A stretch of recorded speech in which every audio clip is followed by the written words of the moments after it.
قل تعالوا اتل ما حرم ربكم عليكم ألا تشركوا به شيئا وبالوالدين إحسانا ولا تقتلوا أولادكم من إملاق نحن نرزقكم وإياهم ولا تقربوا الفواحش ما ظهر منها وما بطن ولا تقتلوا النفس التي حرم الله إلا بالحق ذلكم وصاكم به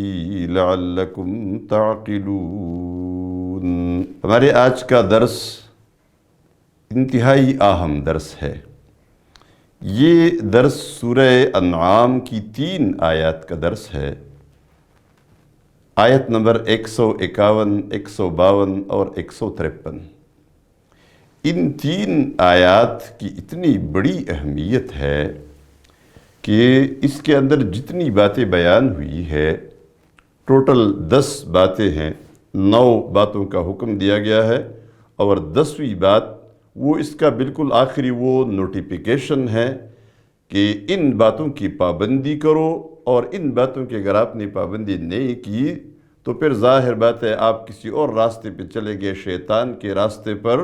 اور وہ تمہیں حق کے راستے سے الگ کر دے گا۔ دوسرے راستوں پر نہ چلو۔ یہ باتیں ایسی ہے کہ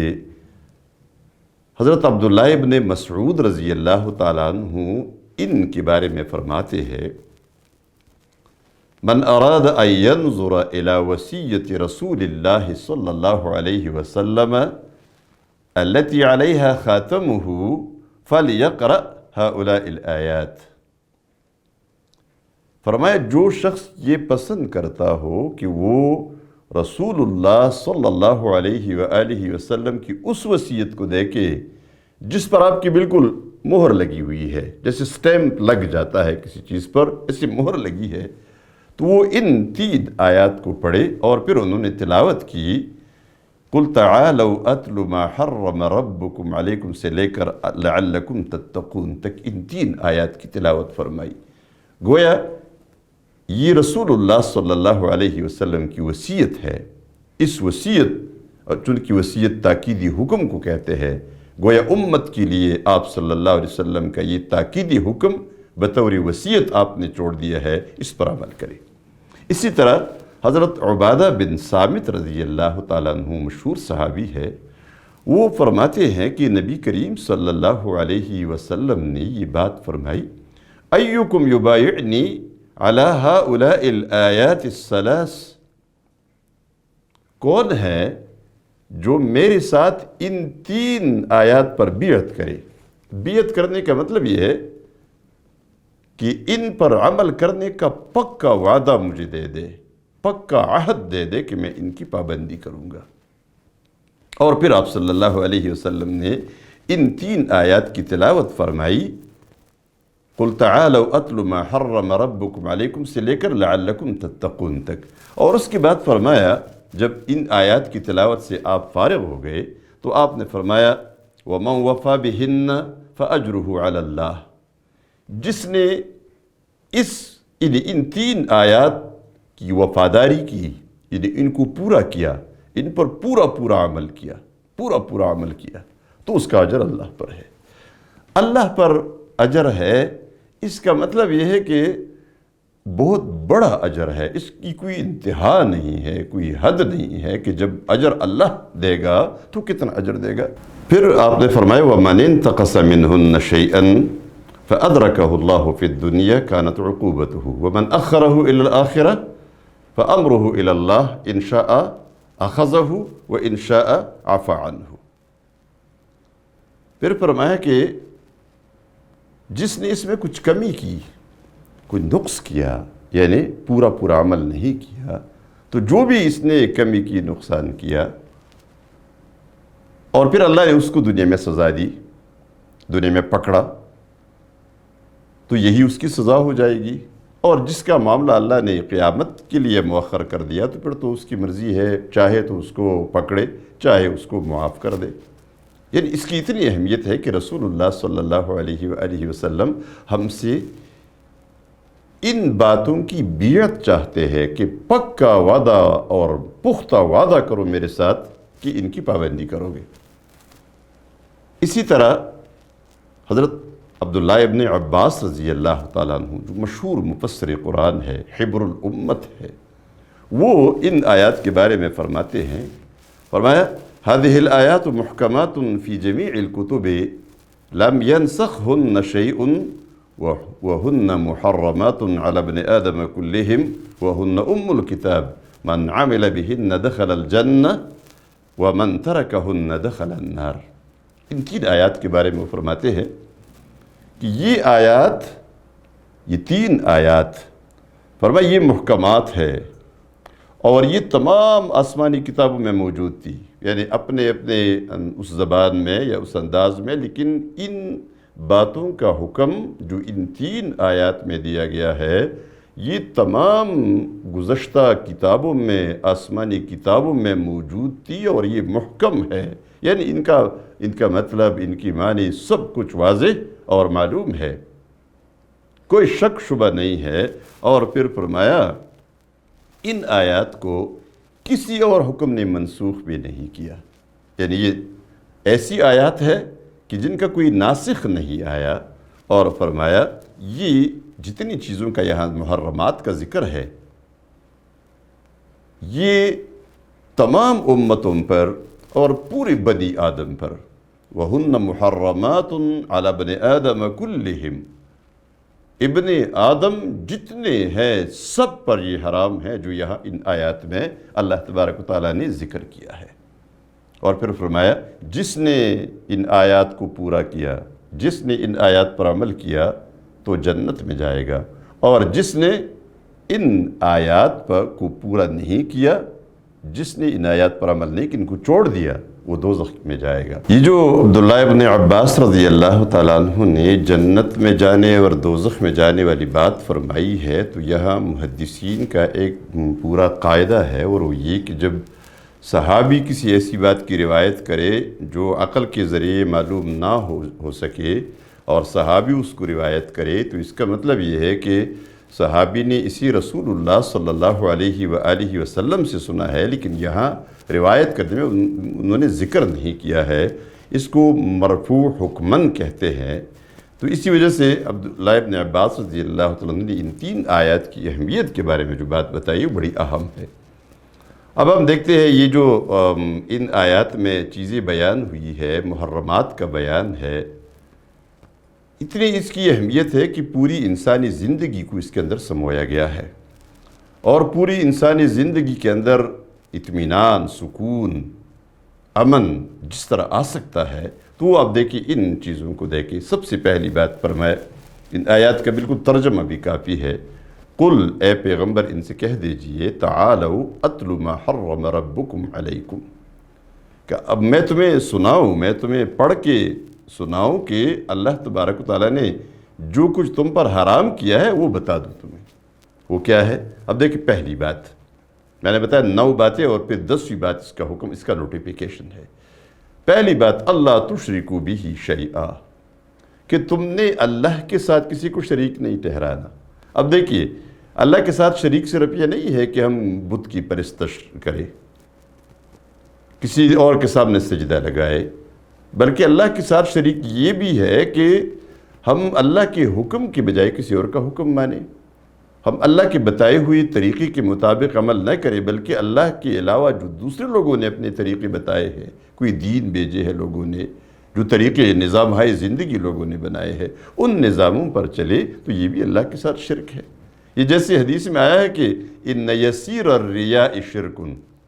تھوڑی سی ریا بھی شرک ہے، اس لیے کہ وہ عمل اللہ کے لیے نہیں، کسی اور کی رضامندی کے لیے، کسی اور کو دکھاوے کے لیے کیا جائے۔ تو اللہ کے ساتھ اس کی ذات میں بھی شریک نہ ٹھہرائے، اللہ کے ساتھ اس کی صفات میں بھی کسی کو شریک نہ ٹھہرائے۔ اللہ خالق ہے تو کسی اور کو خالق تسلیم نہ کیا جائے، اللہ مالک ہے کسی اور کو مالک تسلیم نہ کیا جائے، اللہ رازق ہے کسی اور کو رازق تسلیم نہ کیا جائے۔ اور اسی طرح اللہ شارع ہے، قانون دیتا ہے، اس نے قانون دیا ہے، ان الدین عند اللہ الاسلام، اللہ کے نزدیک دین صرف اسلام ہے، اسلام کے علاوہ کسی اور قانون پہ چلنا، کسی اور نظام پہ چلنا یہ بھی شرک ہے۔ تو اللہ کے ساتھ معمولی سا تھوڑا سا بھی شرک وہ آپ نہ کرے، یہ اللہ نے شرک کرنا اللہ نے حرام قرار دیا ہے۔ اور دوسری بات وَبِالْوَالِدَيْنِ إِحْسَانًا، اور والدین کے ساتھ اچھا سلوک کرے۔ والدین کے حقوق کے حوالے سے پورا ایک درس ہم انشاءاللہ اس سلسلے میں دیں گے، لیکن یہاں صرف وہ باتیں جو ان آیات میں بیان کی گئی ہے والدین کے بارے میں، جو حدیث میں ایک بات آئی ہے، کسی شخص نے سوال کیا والدین کا کیا حکم ہے؟ نبی کریم صلی اللہ علیہ وسلم نے فرمایا دونوں تمہاری جنت ہے یا تمہاری دوزخ ہے، یعنی دونوں کے ذریعے تم جنت بھی حاصل کر سکتے ہو اور دوزخ بھی حاصل کر سکتے ہو۔ اللہ کرے ہم اپنے والدین کے ذریعے، جن کے والدین زندہ ہے ان کے ذریعے ہم جنت حاصل کریں۔ والدین جنت کا ذریعہ ہے، جنت کا دروازہ ہے۔ اور اسی طرح جن کے والدین فوت ہو چکے ہیں تو والدین کے لیے دعا، جو اللہ نے فرمایا اللہ کا شکر ادا کرو، اشکر لی ولوالدیک، میرا شکر ادا کرو اور والدین کا شکر ادا کرو۔ مفسرین لکھتے ہیں کہ جس شخص نے 5 وقت کی نماز پابندی کے ساتھ پڑھی تو اس نے اللہ کا شکر ادا کیا، اور جس نے ہر فرض نماز کے بعد اپنے والدین کے لیے دعا مانگی، جیسے اللہ نے دعا بتائی ہے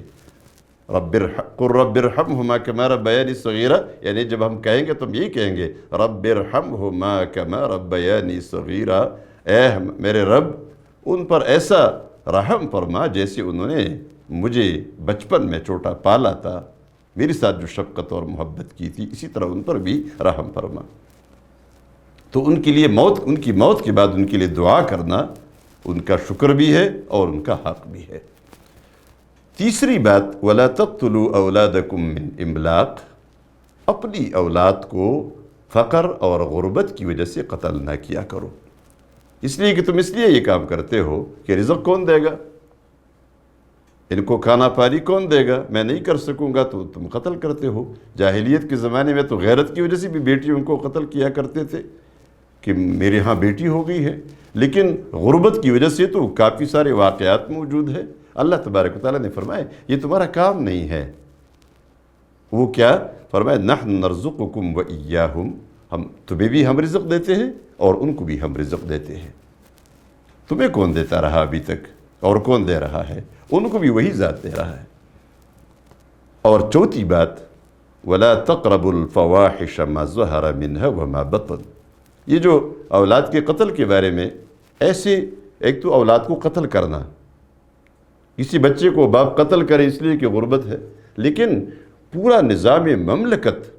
اگر منصوبہ بنائے کہ بچے پیدا نہ ہو،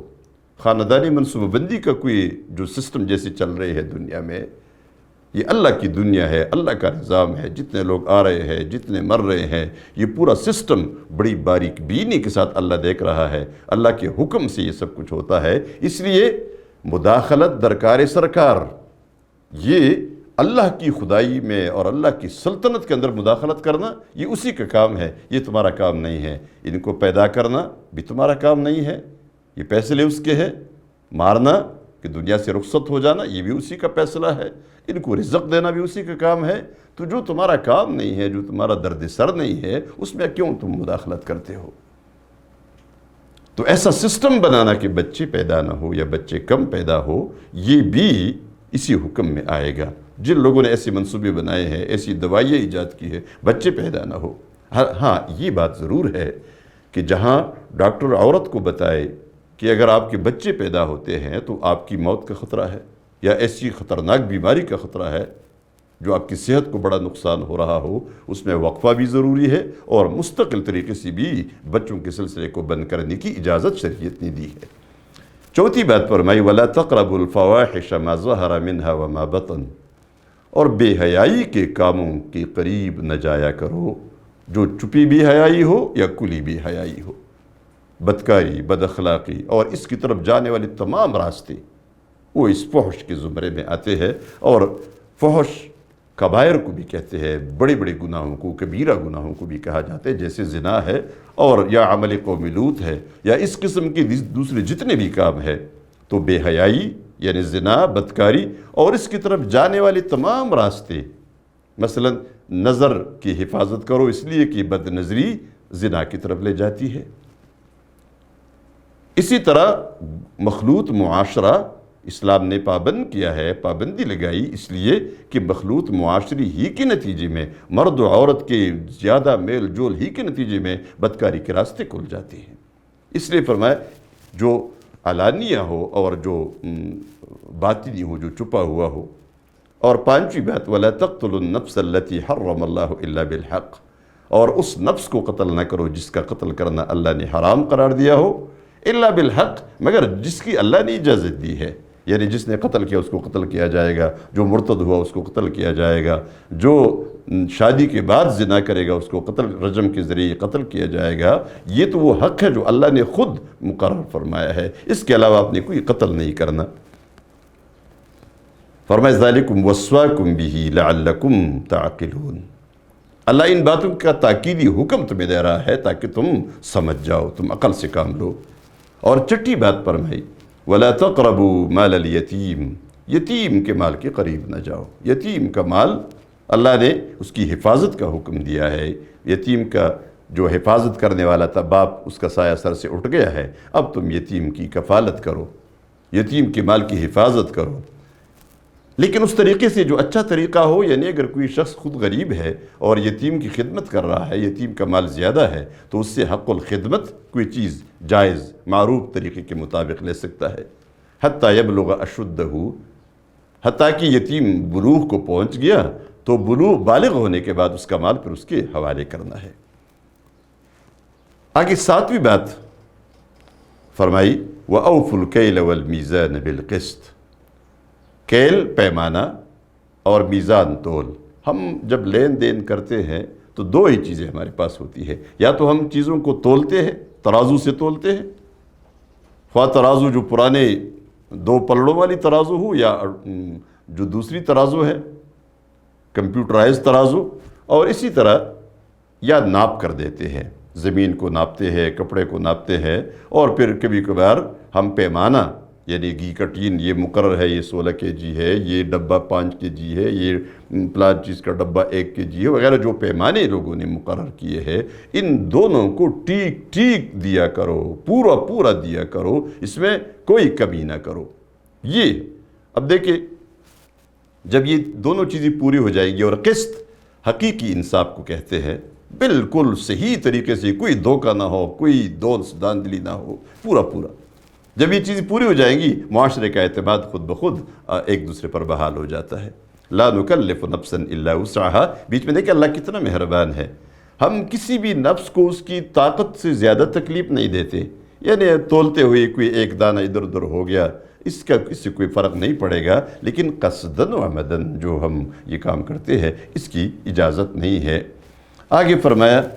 آٹھویں بات وَإِذَا قُلْتُمْ فَاعْدِلُوا وَلَوْ كَانَ ذَا قُرْبَى، جب بھی تم بات کرو تو انصاف کی بات کرو، اگرچہ وہ بات جس کے خلاف جاری ہے وہ کوئی رشتہ دار کیوں نہ ہو، باپ کیوں نہ ہو، ماں کیوں نہ ہو، بھائی کیوں نہ ہو، قبیلے والا کیوں نہ ہو، کوئی بھی ہو۔